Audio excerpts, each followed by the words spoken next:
Everyone and welcome back to my channel. और आज हम स्टार्ट करेंगे question number 17 onwards of chapter sequence and series exercise 8.2 as per our new syllabus of year 2024-25। तो question देख लेते हैं पहले। Question is if the 4th, 10th and 16th term of a GP are x y and z respectively prove that x y z are in GP. तो हमें 4th term, 10th term और 16th term given है as x y and z respectively. हमें बताना है कि ये जो एक्स वाई जेड है ये जीपी में है या नहीं है। ठीक है, तो एज पर द क्वेश्चन हमें क्या इन्फॉर्मेशन गिवन है पहले वो लिख लेते हैं। हमें बोला गया है कि 4th टर्म यानी कि A4 कितना गिवन है, x गिवन है। ठीक है, A10 10th टर्म हमें गिवन है एज y और 16th टर्म यानी कि A16 हमें गिवन है एज z। ये इन्फॉर्मेशन गिवन है हमें। ठीक है, अब हम कैसे प्रोसीड करेंगे इस क्वेश्चन को। अगर हमें बेटा प्रूव करना है कि whether x y z are in GP और नॉट, तो हमें इतना तो ये पता है कि अगर कॉमन रेशियो सेम होगा मतलब between the second term to the first term और ratio of third term to the second term अगर सेम होगा, अगर हम ये कॉमन रेशियो प्रूव कर दे कि दोनों के बीच में सेम है, तो हाँ हम प्रूव कर सकते हैं कि that this x y z are in GP. वो कॉमन रेशियो दैट मीन्स हमें क्या फाइंड आउट करना है, हमें आर सबसे पहले निकालना होगा। तो कैसे करेंगे, A4 आपको पता है कि ये 4th टर्म की बात हो रही है, तो 4th टर्म को मैं A और R की टर्म्स में कैसे लिख सकती हूँ, एज AR3। ठीक है, AR3 कैसे आया ये बहुत बारी मैं पहले बता चुकी हूँ आपको। कोई भी टर्म निकालने का फॉर्मूला होता है A इंटू आर की पावर n-1। क्योंकि यहाँ 4th टर्म की बात हो रही है तो 4th टर्म n हो गया आपका 4, तो a इंटू आर की पावर 4-1 यानी कि a इंटू आर की पावर 3। ठीक है, तो यही लिखा है मैंने इधर। A4 की जगह मैंने क्या लिख दिया, a आर की पावर 3। ये मुझे गिवन है एज x। तो एक इन्फॉर्मेशन मुझे ये गिवन है। इसको भी मैं अगर खोल के लिखना चाहूँ a और r की टर्म्स में, तो ये हो जाएगा a आर की power 9 is equal to y। और क्योंकि ये A16 है मैं इसे लिख सकती हूँ a इंटू आर की power 15 is equal to z। ठीक है, अब for x, y and z to be in GP मुझे क्या प्रूव करना है, we need to prove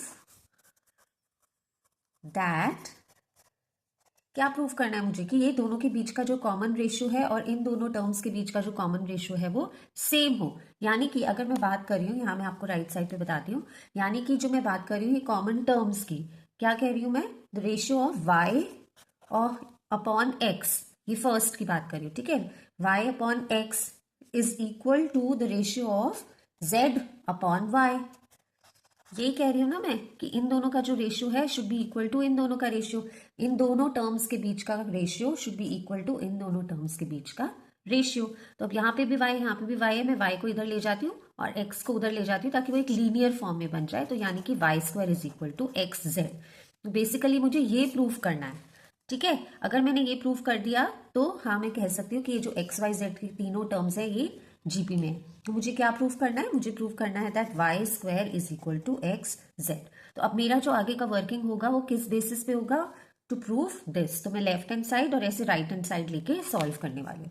तो मेरा लेफ्ट हैंड साइड क्या है, यहाँ पे देख लो, इज y²। ठीक है, y क्या है मेरा, a इंटू आर की पावर 9, a इंटू आर की पावर 9 है मेरा। ठीक है, y है तो अगर मुझे y² करना है तो इसका स्क्वायर हो गया, यानी कि ये क्या है, a की पावर 2 और r की पावर 18। ये है मेरा LHS। चलो मैं देख लेती हूँ RHS क्या है। RHS में मुझे क्या रखना है, XZ। ठीक है, x क्या है मेरा, a इंटू आर की पावर 3 इंटू z क्या है मेरा, a इंटू आर की पावर 15। यही है। ठीक है, इसको मैं करूंगी तो a और a है, दो पावर्स हो गई ना, a² हो गया और r क्या हो गया, देखो ना अगर बेस सेम है r और पावर्स क्या हो जाएंगी, वो ऐड हो जाएंगी। तो 3 + 15 इज 18। ओ तो ये देख लो इजीली, मेरा लेफ्ट हैंड साइड क्या था, a2 r18 और राइट हैंड साइड भी क्या आया है, a की पावर 2 r की पावर 18। तो मैं यहाँ कह सकती हूँ since LHS is equal to RHS, so x y z are in GP। LHS is equal to RHS, so आप यहाँ लिख सकते हो, सो ये जो मुझे प्रूव करना था y² is equal to XZ, therefore x y z are in GP। तो ये हमने प्रूव कर दिया। ठीक है, चलिए अब लिखते हैं नेक्स्ट क्वेश्चन। नेक्स्ट क्वेश्चन हमारा क्वेश्चन नंबर 18 जो कि है find the sum to n terms of, और अभी हमें एक सीक्वेंस गिवन है 8, 88, 888, 4 टाइम्स 8 एंड सो ऑन। ठीक है, तो हमें सम निकालना है। अच्छा बेटा, अब आप ध्यान से सुनोगे, ऐसे जितने भी क्वेश्चंस आते हैं, जैसे ये रेकरिंग नंबर्स हैं, ठीक है, रिपीटेड नंबर्स हैं, अगर 555, 555, 5000, 555 इस टाइप के क्वेश्चंस आएंगे तो उनका एक प्रोसेस होता है जैसे हमें सॉल्व करना होता है। तो आपके पूरा ध्यान से समझेंगे, एक इंपॉर्टेंट क्वेश्चन है क्योंकि एक डिफरेंट क्वेश्चन है, इसका वे ऑफ सॉल्विंग थोड़ा सा डिफरेंट है, एक अलग प्रोसेस है जिससे कि आपका इजीली सॉल्व हो जाता है। तो ये आप क्वेश्चन ध्यान से समझेंगे। अच्छा, अब जो हमें सीक्वेंस गिवन है पहले हम वो लिख लेते हैं, वो है 8, 88, 888, 8888 एंड सो ऑन टिल कहाँ तक है, टिल n टर्म्स तक है। हमें सम निकालना है n टर्म्स तक के लिए। अच्छा, अब सम निकालना है मुझे, सम निकालना है तो क्या मतलब है, मतलब वो क्या पूछ रहे हैं, यानी कि 8 plus second term 88 plus 888 plus 4 times 8 plus ऐसे ऐसे करके कहाँ तक वो कह रहे हैं मुझे सम निकालने के लिए, n टर्म्स के लिए। अब इस पूरी सीरीज, इस पूरे सीक्वेंस में आप देखो तो 8 को आप कॉमन ले सकते हो, 8 को कॉमन लोगे तो ये क्या हो जाएगा, 8 1 ज़ा 8 1 प्लस 8 11 ज़ा 88 plus 1 1 1 plus 1 1 1 1 plus and so on till n terms. ठीक है, आप इसी प्रोसेस से सॉल्व करोगे जैसे मैं आपको स्टेप बाय स्टेप बता रही हूँ, इसीलिए मैंने लिखा कि ये एक इंपॉर्टेंट क्वेश्चन है, स्टार लगाया है, क्योंकि जो बाकी के क्वेश्चंस हैं वो फिर भी आप कर लोगे, बट ये ऑल टुगेदर एक डिफरेंट क्वेश्चन है और एक मेथड है इसका सॉल्व करने का। ठीक है, अब नेक्स्ट स्टेप में हमें क्या करना है, हम इस पूरे की पूरी सीक्वेंस को, ठीक है, हम क्या करने वाले हैं, हम डिवाइड एंड मल्टीप्लाई बाय 9 करने वाले हैं, यानी कि मैं 9 से डिवाइड भी करूंगी और 9 से मल्टीप्लाई भी करूंगी इस पूरी सीक्वेंस को। ठीक है, क्यों करूंगी ये मैं अभी आपको बताती हूँ क्यों।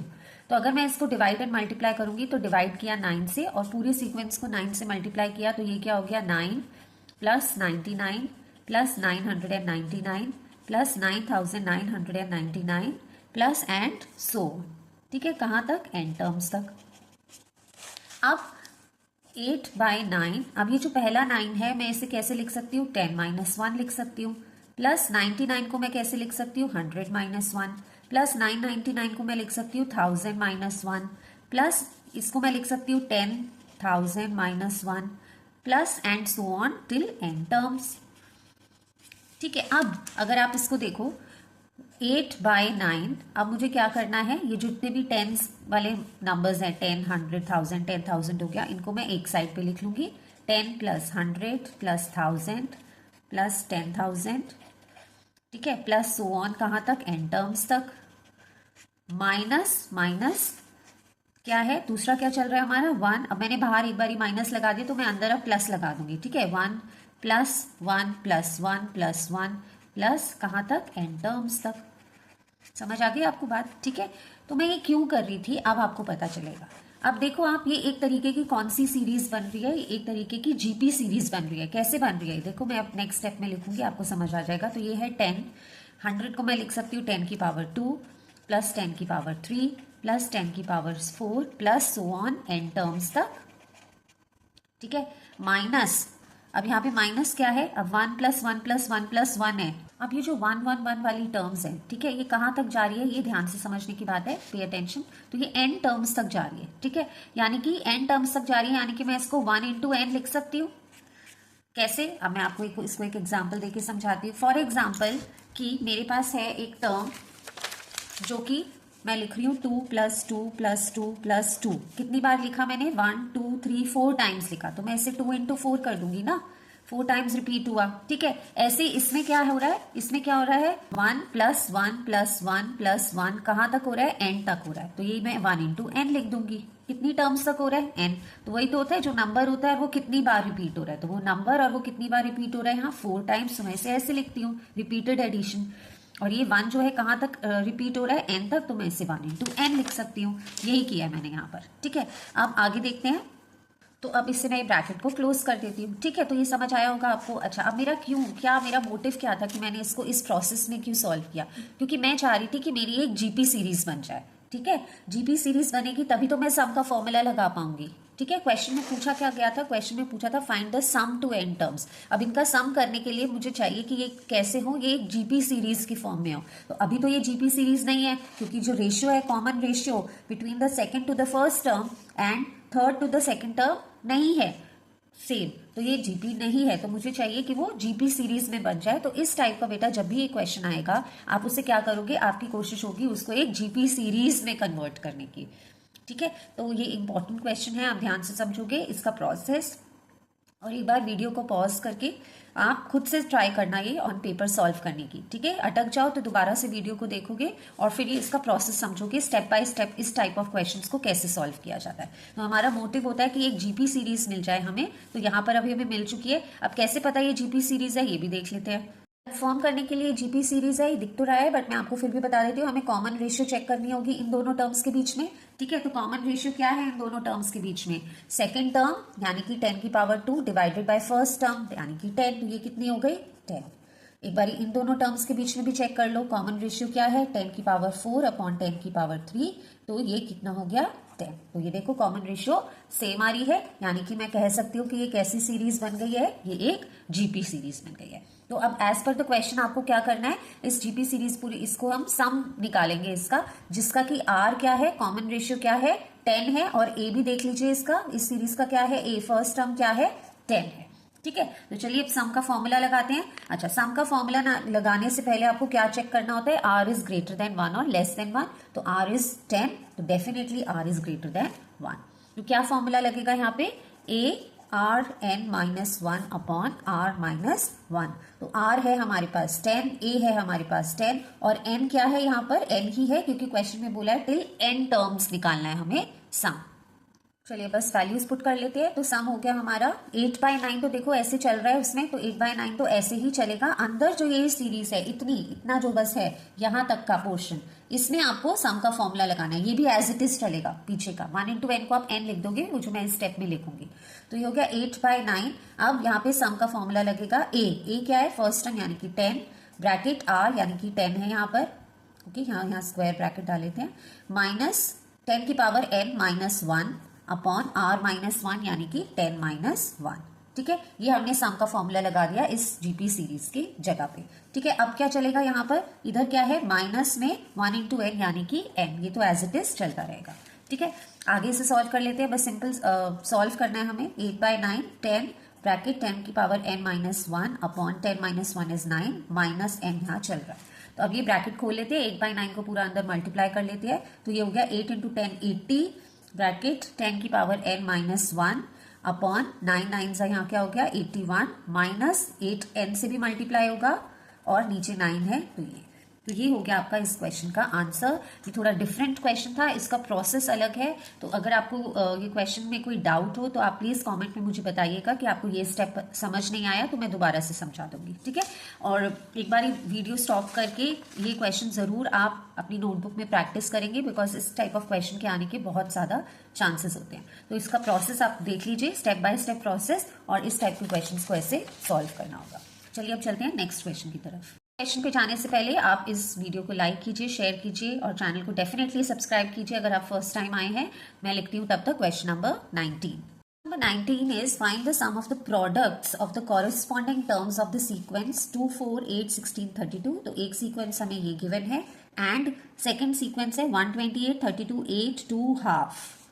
ठीक है, तो ये दो सीक्वेंसेस हमें इस क्वेश्चन में गिवन है। अब इस क्वेश्चन की जो लैंग्वेज है काफी इंटरेस्टिंग है, ध्यान से समझिएगा क्या कहने की कोशिश कर रहे हैं। ये फाइंड द सम, निकालना आपको सम है किसका, of the products of the corresponding terms of the sequence. इसका क्या मतलब है, ये नहीं कह रहे कि आप इस पूरी सीक्वेंस के उसके साथ मल्टीप्लाई कर दो, इसका प्रोडक्ट कर दो, नो ये नहीं कह रहे। वो कह रहे हैं कि sum of the products of corresponding sequence, sorry corresponding terms. ये जो वर्ड लिखा है इन्होंने कॉरेस्पॉन्डिंग टर्म्स, इस पे एम्फेसिस दीजिए। तो यानी कि ये जो 2 है, अगर इसकी फर्स्ट टर्म ले रहे हैं सीक्वेंस की, तो इस सीक्वेंस की भी फर्स्ट टर्म लेंगे और उसका प्रोडक्ट करोगे, प्लस सेकेंड टर्म इस सीक्वेंस की into second term of this sequence, उनका product, plus third term each, fourth term का प्रोडक्ट ईच, ऐसे।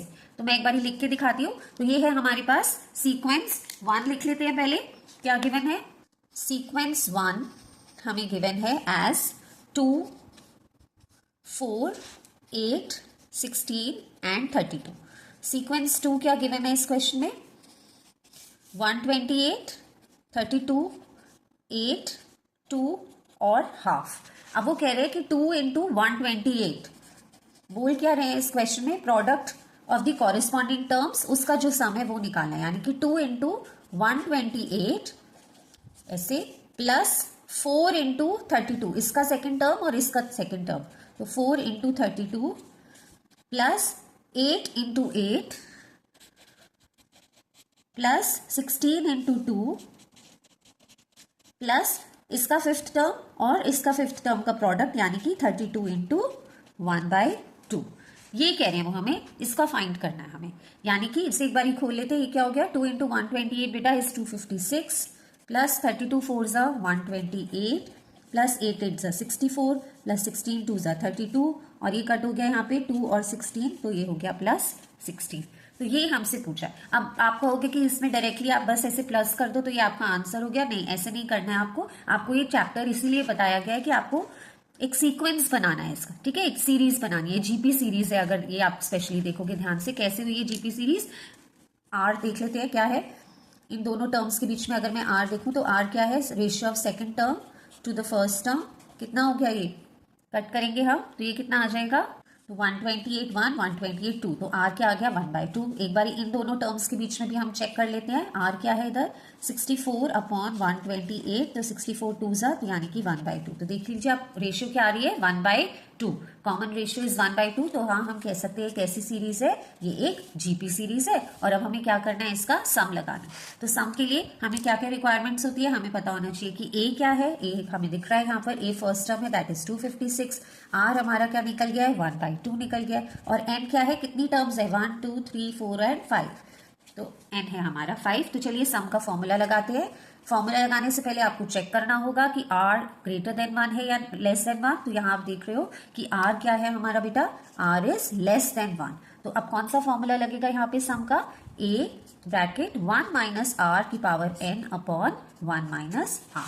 तो चलिए फॉर्मूला पुट कर लेते हैं। तो ये हो गया ए की जगह मैं पुट करूंगी 256 ब्रैकेट 1 माइनस आर क्या है मेरा? 1/2 की पावर n क्या है? 5 अपॉन 1 माइनस आर, यानी कि 1 माइनस 1/2। अब मैं बाकी इधर सॉल्व कर लेती हूँ। ये हो गया मेरा 256, ठीक है, ब्रैकेट 1 माइनस, अब ये पावर में है 5, तो ये 1 की पावर, तो पावर 5 इज 1, तो ये 1/2 की पावर 5 लिख सकती हूँ, यानी कि 32। अपॉन में क्या आ रहा है? 1 माइनस 1/2, यानी कि कितना होता है 1 माइनस 1/2? एलसीएम ले लो, 2 माइनस 1 हो गया यहाँ पर, और ये इधर ब्रैकेट क्लोज। तो ये हो गया मेरा। अब ये ऊपर मैं लेके जाऊंगी तो रेसिप्रोकल हो जाएगा, और यहाँ पे मुझे एलसीएम लेना, तो सिंपल बस कैलकुलेशन है। तो ये हो गया 32 माइनस 1 अपॉन 32, और मल्टीप्लाई में ये रेसिप्रोकल हो गया, तो ये हो गया 2 इंटू 1 हो गया ये। तो ये हो गया मेरा फाइनली, यहाँ पे मैं सॉल्व कर देती हूँ, 256, ठीक है, इंटू 31 इंटू 2, और नीचे क्या है? 32।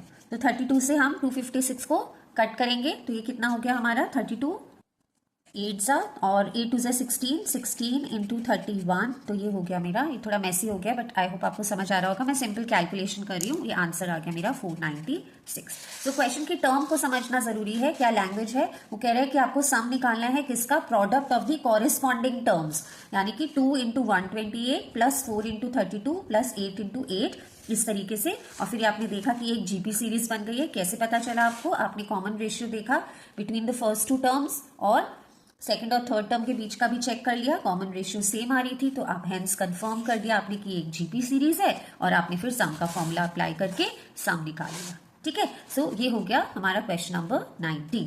Let's move on to question number 20। 20 is show that the product of the corresponding terms of the sequence, एक सीक्वेंस ये गिवन है हमें, ए आर की पावर 2 टिल ए की power n-1, and second sequence हमें गिवन है capital A R square till A R की power n-1 forms a GP, and then find common ratio. तो आपको ये क्या पता है क्वेश्चन में कि हमें बताना है कि इन दोनों का जब हम प्रोडक्ट करते हैं, कैसे, किनका प्रोडक्ट? कॉरेस्पॉन्डिंग टर्म्स का। इससे प्रीवियस क्वेश्चन में भी हमने यही टर्म देखी थी, वर्ड्स लिखे थे, कॉरेस्पॉन्डिंग टर्म, यानी कि ए को इस ए के साथ second term of this sequence with the second term of the second sequence and so on. तो हमें बताना है कि इनका प्रोडक्ट जो है वो एक जीपी फॉर्म करता है, ठीक है। और हम कैसे पता कर सकते हैं कि वो जीपी फॉर्म करता है, हमें पता होना चाहिए कि जो कॉमन रेशियो है वो सेम आ रही है। तो कॉमन रेशियो भी निकालने के लिए कहा है, ठीक है। तो चलिए एक बार सीक्वेंस लिख लेते हैं। तो सीक्वेंस 1 हमें गिवन है ए आर स्क्वायर टिल कहाँ तक, ए आर की पावर n-1। सीक्वेंस 2 हमें गिवन है ए आर स्क्वायर कहाँ तक, ए आर की पावर n-1। और हमें क्या बोला है, प्रोडक्ट। तो प्रोडक्ट लिख लेते हैं। अब इस बार पिछले क्वेश्चन में आप ध्यान दो तो लिखा था कि सम ऑफ द प्रोडक्ट, ठीक है। तो हम प्रोडक्ट तो कर रहे थे और सम कर रहे थे बीच में, ये देखो यहाँ पे सम करते, इधर सम नहीं लिखा है, इसमें सिर्फ प्रोडक्ट लिखा है। तो आप वही रिपीट नहीं करना, इसमें अलग है ये क्वेश्चन। तो ये क्या हो गया, ए को ए के साथ, इस फर्स्ट टर्म को मैं इसकी फर्स्ट टर्म से करूंगी तो ये ए, ठीक है। Second term of first sequence into second term of second sequence, यानी कि ए आर इंटू ए आर, ठीक है। Third term of first sequence into third term of the third sequence, यानी कि ए आर स्क्वायर इंटू ए आर स्क्वायर। ऐसे कहाँ तक, till last देख लेते हैं हम, A R n-1 into A R n-1, ठीक है। तो यहाँ पे फर्स्ट टर्म क्या है हमारी, कॉमन रेशियो देखेंगे तो हमें पता चल जाएगा कि ये जीपी है या नहीं, ठीक है। तो कॉमन रेशियो निकाल लेती हूँ मैं। कॉमन रेशियो क्या है, second term to the first term. तो आप चेक कर सकते हो यहाँ पे सेकंड टर्म क्या है, A R upon A into A. तो ये ए से ए कट गया, ए से ए कट गया, तो हमारा कॉमन रेशियो यहाँ पे क्या आ रहा है, small are capital R. Common ratio 2 देख लीजिए इन दोनों टर्म्स के बीच में, तो A R square into capital A R square upon नीचे A R into capital A R. तो ये इससे एक कट हो गया और इससे एक कट हो गया, तो ये आ गया हमारा। तो मेरा यहाँ पे क्या बच गया, आर इंटू कैपिटल आर। तो आप देख सकते हो कि जो कॉमन रेशियो है दोनों तरफ सेम है। तो मैं लिख सकती हूँ यहाँ पे कि common ratio is equal to capital r small r. और यस, ये एक कैसी फॉर्म कर रहा है, that it is forming a GP, ठीक है। सो यही पूछा गया था हमसे इस क्वेश्चन में कि देखो कि ये जीपी फॉर्म कर रहा है, कैसे पता चला। हमने देखा कि कॉमन रेशियो सेम आ रहा है और कॉमन रेशियो निकालने के लिए कहा था, तो जो ये हमारी कॉमन रेशियो निकली। तो ये है इस क्वेश्चन का आंसर। तो आज की वीडियो में हमने कवर किया question number 17, 18, 19 and 20। Next video में मैं स्टार्ट करूंगी क्वेश्चन नंबर 21 ऑनवर्ड्स। आप भी अपना काम कर दीजिए, चैनल को लाइक कीजिए, सब्सक्राइब कीजिए और अपने फ्रेंड्स के साथ शेयर कीजिए। मिलती हूँ मैं नेक्स्ट वीडियो में from question number 21। Thank you very much for watching.